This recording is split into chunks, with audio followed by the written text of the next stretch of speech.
Welcome to the Faithful Home. Tonight we return to the story of Joseph.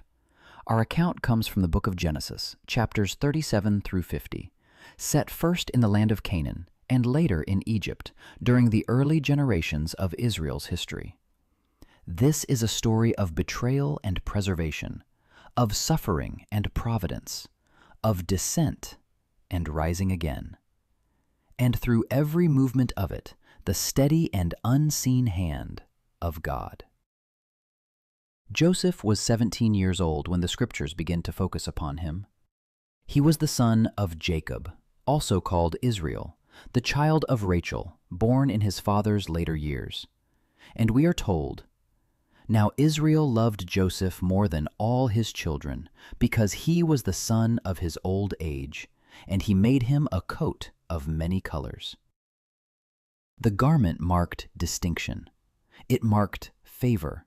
And in a household already strained with rivalry, it stirred quiet resentment among his brothers. Joseph also brought to his father a report concerning them. The distance between him and the others slowly widened. Then Joseph dreamed, and he told his brethren, "Behold, we were binding sheaves in the field, and lo, my sheaf arose, and also stood upright. And behold, your sheaves stood round about, and made obeisance to my sheaf." The meaning was clear. And again he dreamed, "Behold, I have dreamed a dream more. And behold, the sun and the moon and the 11 stars made obeisance to me." This time even his father rebuked him. Yet Scripture tells us, "And his brethren envied him, but his father observed the saying." The dreams were given, but the path to their fulfillment would lead downward before it ever rose. At 17 years of age, Joseph stood at the beginning of a journey he could not foresee. He wore a garment of honor, yet ahead of him lay a pit. The purposes of God had already begun to unfold, though no one yet could see how. In time, Joseph's brethren went to feed their father's flock near Shechem. Israel sent Joseph from the valley of Hebron to seek their welfare. He came in obedience. He came in peace. After searching for them, he found them in Dothan, and when they saw him afar off, even before he came near unto them, Scripture says, they conspired against him to slay him. They spoke among themselves, "Behold, this dreamer cometh." Their words revealed their grievance. "Come now, therefore, and let us slay him, and we shall see what will become of his dreams." Reuben heard it and sought to deliver him from their hands. Joseph's life would not be taken, but he would not escape suffering. When Joseph came unto his brethren, they stripped him of his coat, the coat of many colors that was upon him.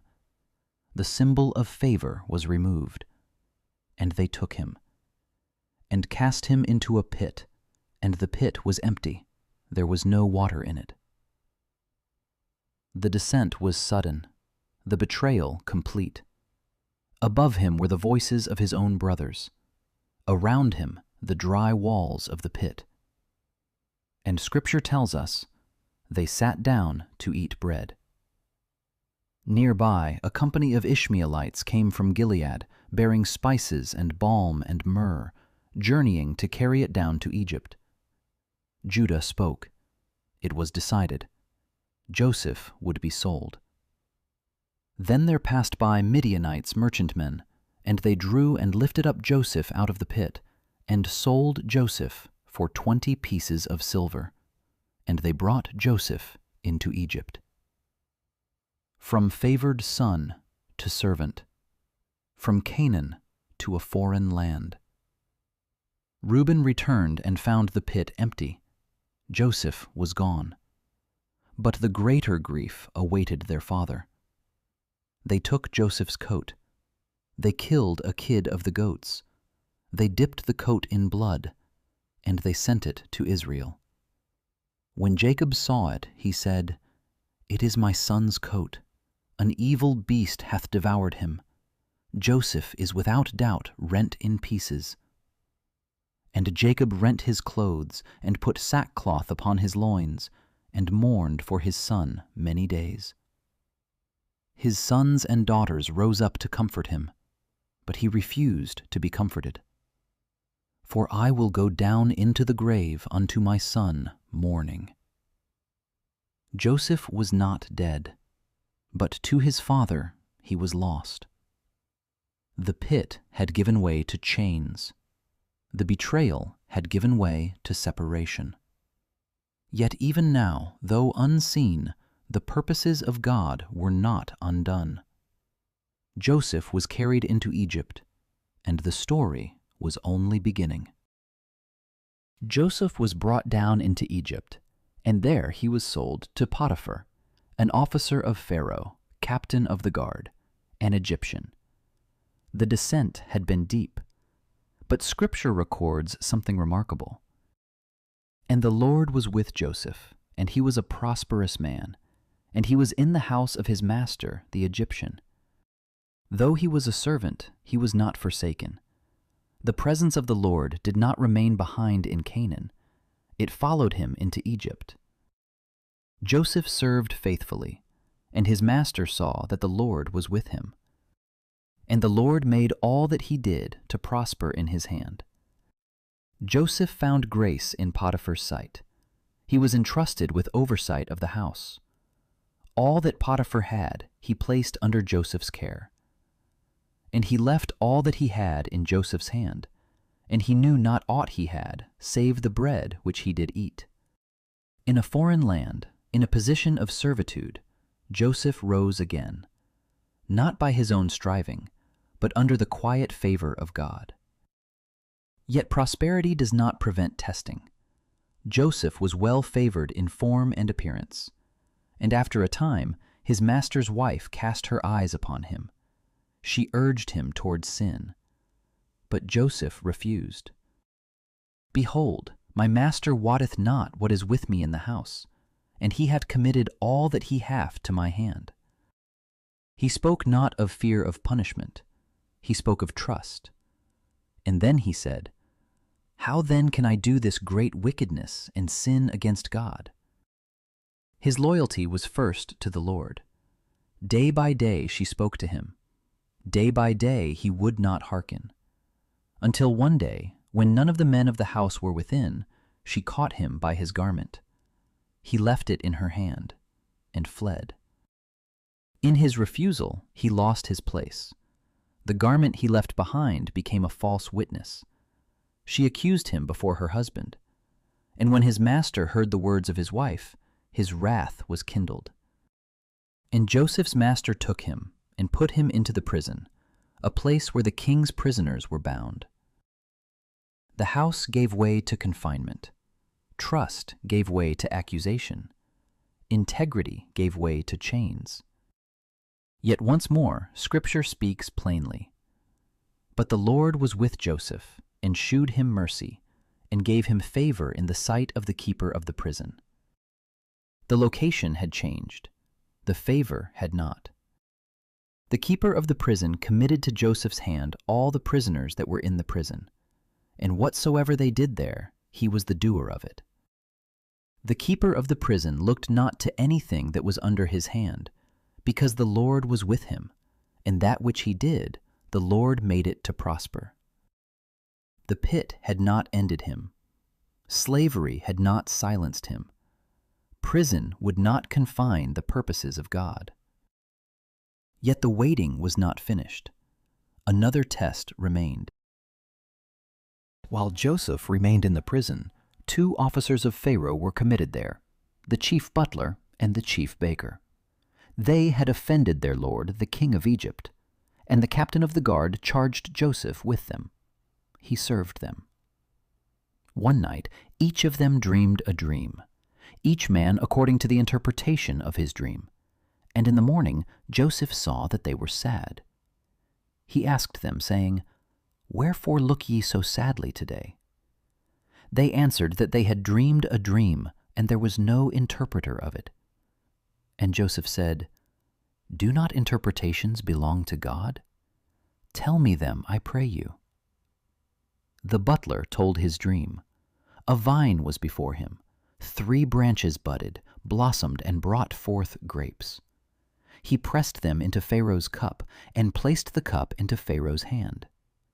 Joseph listened, and then he said, "This is the interpretation of it. The 3 branches are 3 days. Yet within 3 days shall Pharaoh lift up thine head and restore thee unto thy place." The baker, hearing that the interpretation was good, told his dream as well. 3 white baskets were upon his head. In the uppermost basket were all manner of baked meats for Pharaoh, and the birds did eat them out of the basket upon his head. Joseph answered, "This is the interpretation thereof. The 3 baskets are 3 days. Yet within 3 days shall Pharaoh lift up thy head from off thee, and shall hang thee on a tree." The interpretations were not softened. They were given as they were. On the 3rd day, Pharaoh's birthday, it came to pass as Joseph had spoken. The butler was restored, the baker was executed. Before the butler departed, Joseph had made one request. "But think on me when it shall be well with thee, and make mention of me unto Pharaoh, and bring me out of this house." He spoke of his innocence. He had done nothing worthy of bonds. The butler returned to Pharaoh's service. The prison door remained closed. And Scripture records with quiet simplicity, "Yet did not the chief butler remember Joseph, but forgat him." Forgotten, not by God, but by men. Days became months, months turned to years. 2 full years passed. No change, no word, no release. The dreams had been interpreted, the request had been spoken, but the timing was not Joseph's to command. In silence, the purposes of God were still advancing. For in the palace of Egypt, another dream was about to be given. And it came to pass, at the end of 2 full years, that Pharaoh dreamed. He stood by the river, and behold, there came up out of the river 7 well-favored kine and fat-fleshed, and they fed in a meadow. Then 7 other kine came up after them, ill-favored and lean-fleshed. And the lean kine did eat up the 7 well-favored and fat kine. Pharaoh awoke. He slept and dreamed a second time. 7 ears of corn came up upon one stalk, rank and good. Then 7 thin ears, blasted with the east wind, sprung up after them. And the thin ears devoured the 7 good ears. Pharaoh awoke, and his spirit was troubled. In the morning he called for all the magicians of Egypt, and all the wise men thereof, but there was none that could interpret the dreams. Then the chief butler remembered Joseph. He spoke before Pharaoh of the young Hebrew in the prison, who had interpreted his dream and the baker's dream truly. And Pharaoh sent and called Joseph. They brought him hastily out of the dungeon, and he shaved himself, and changed his raiment, and came in unto Pharaoh. From prison to palace, in a single summons. Pharaoh said unto Joseph, I have dreamed a dream, and there is none that can interpret it. And I have heard say of thee, that thou canst understand a dream to interpret it. Joseph answered, It is not in me. God shall give Pharaoh an answer of peace. The credit was not his. The ability was not claimed. He stood before the throne, but his allegiance was higher. Pharaoh told the dreams. Joseph declared their meaning. The 2 dreams were one. 7 years of great plenty would come throughout all the land of Egypt. After them 7 years of famine, grievous famine, so that the plenty would be forgotten. And for that the dream was doubled unto Pharaoh twice. It is because the thing is established by God, and God will shortly bring it to pass. Joseph did not stop at interpretation. He spoke of preparation. A wise and discreet man should be set over the land. During the years of plenty, grain should be gathered and stored, that provision might remain in the years of famine. The counsel was good in the eyes of Pharaoh, and in the eyes of all his servants. Pharaoh said, "Can we find such a one as this is, a man in whom the Spirit of God is?" Then Pharaoh said unto Joseph, "Forasmuch as God hath showed thee all this, there is none so discreet and wise as thou art. Thou shalt be over my house, and according unto thy word shall all my people be ruled." He took off his ring from his hand, and put it upon Joseph's hand. He arrayed him in vestures of fine linen. He put a gold chain about his neck. He made him to ride in the second chariot which he had, and they cried before him, "Bow the knee." Joseph was 30 years old when he stood before Pharaoh, king of Egypt. From 17 to 30, from favored son to slave to prisoner to ruler. The pit had not prevented the promise. The prison had not silenced the dream. Joseph went out over all the land of Egypt. During the 7 plenteous years, the earth brought forth by handfuls. He gathered corn as the sand of the sea, very much, until he left numbering. Then the 7 years of famine began, as Joseph had said. And the famine was over all the face of the earth, and Joseph opened all the storehouses. And all countries came into Egypt to Joseph to buy corn, because the famine was so sore in all lands. And among those lands was Canaan. The famine was grievous in the land of Canaan.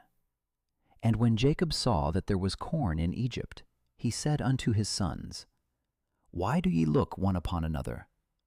Get you down thither, and buy for us from thence, that we may live and not die."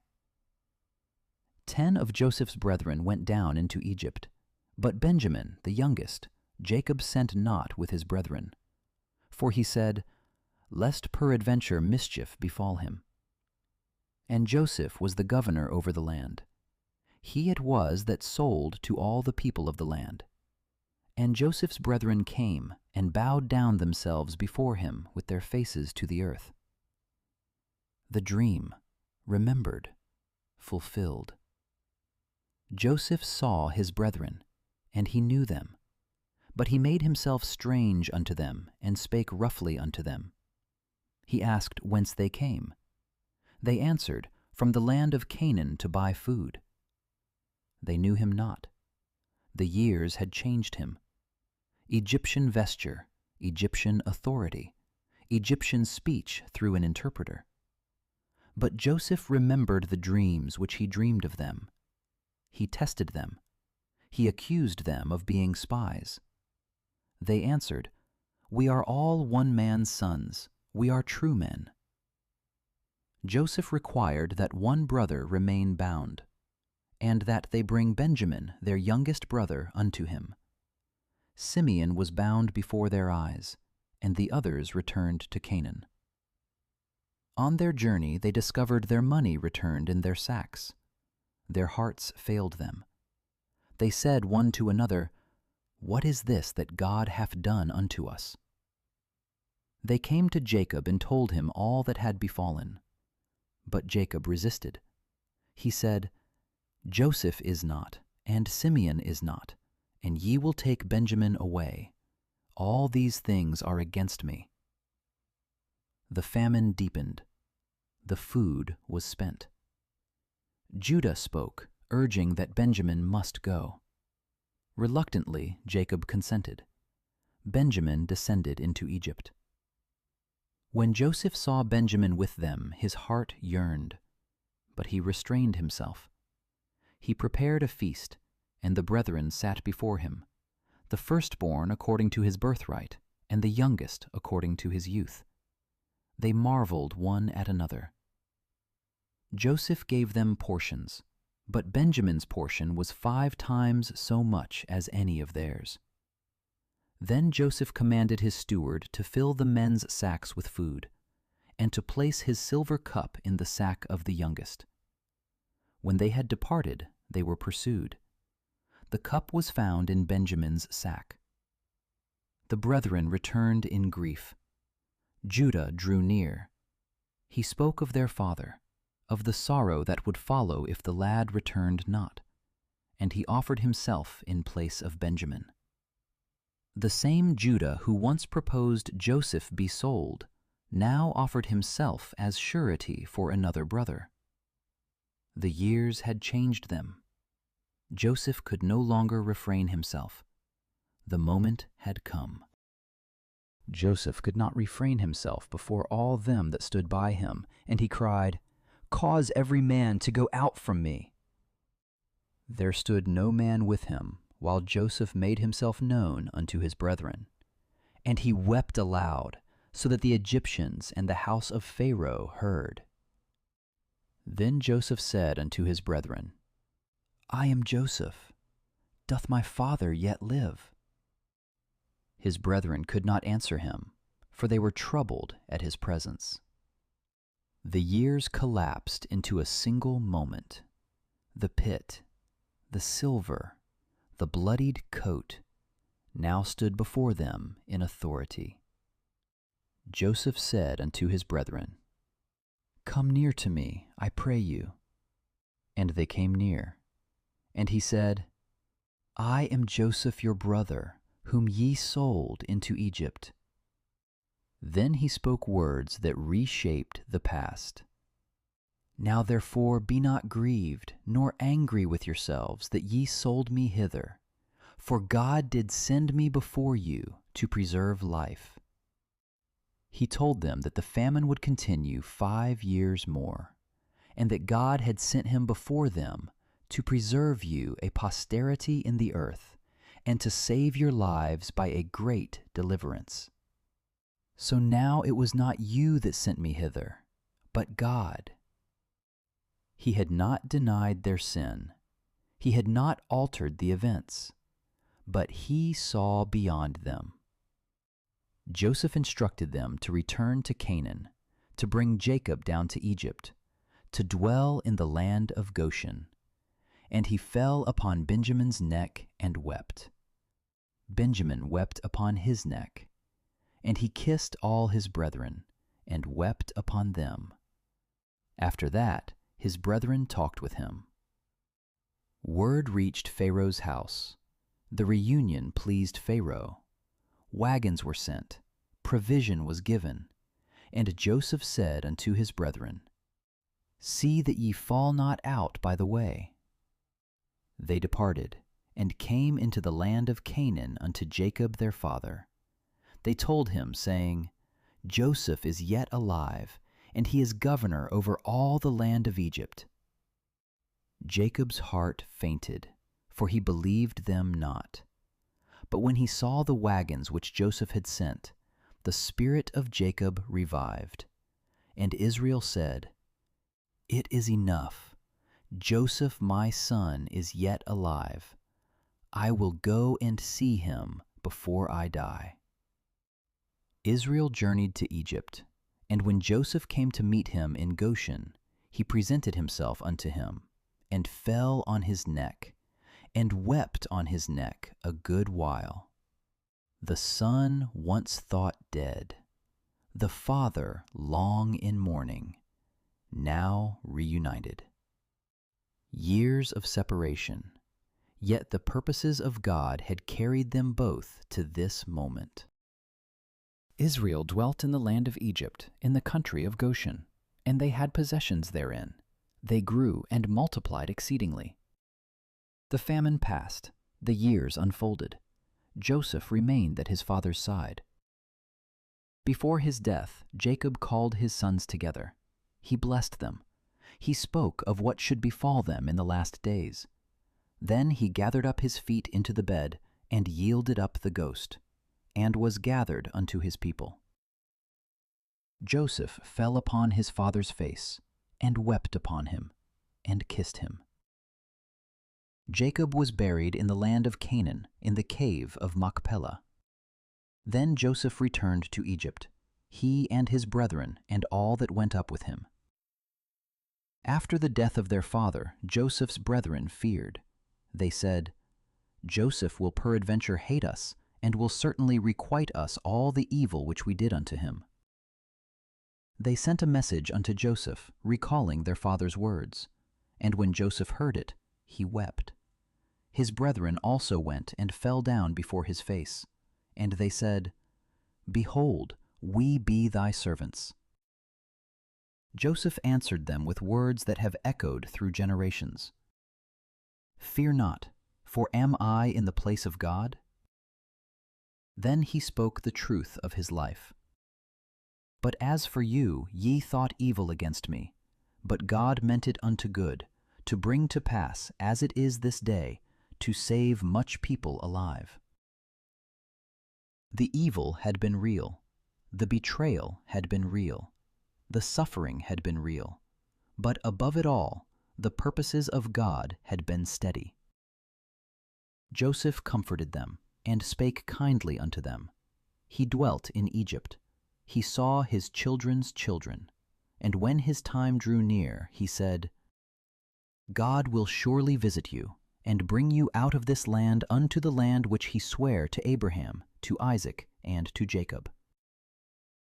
Joseph died, being 110 years old, and they embalmed him, and he was put in a coffin in Egypt.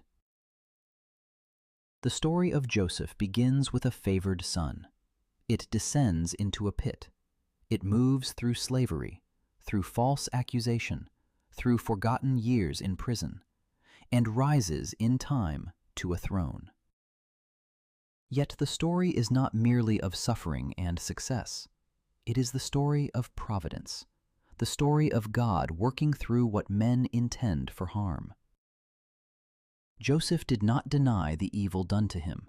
He named it, but he saw beyond it. He trusted that the Lord was present, in the pit, in the prison, and in the palace alike. The dreams were fulfilled, but not as a display of triumph, rather as a means of preservation, as a way to save much people alive. The purposes of God are not hurried.